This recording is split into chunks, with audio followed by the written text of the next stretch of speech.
This is the elevator at the University of Technology and Development Center at Carnegie Mellon University in Oakland, Pittsburgh, Pennsylvania. It's a 1980s Westinghouse elevator. It's the whole station's had an shoulder replacement button now. Go up to 5. Here you go. Looks like EPCO replacements. Here you go.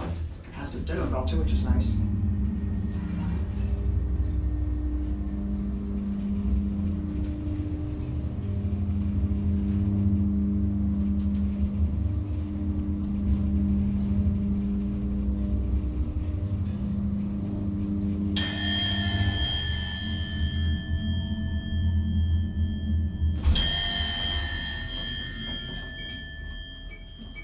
Back down one.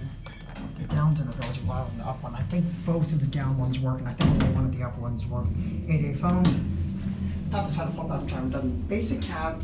Similar motor to the Campbell Cord in Roanoke. It's louder though, I think. This thing doesn't run all that great.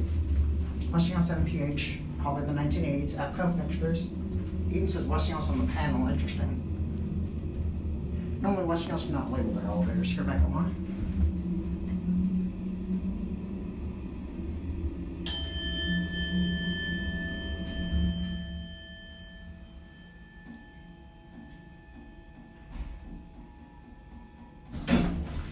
Beautiful.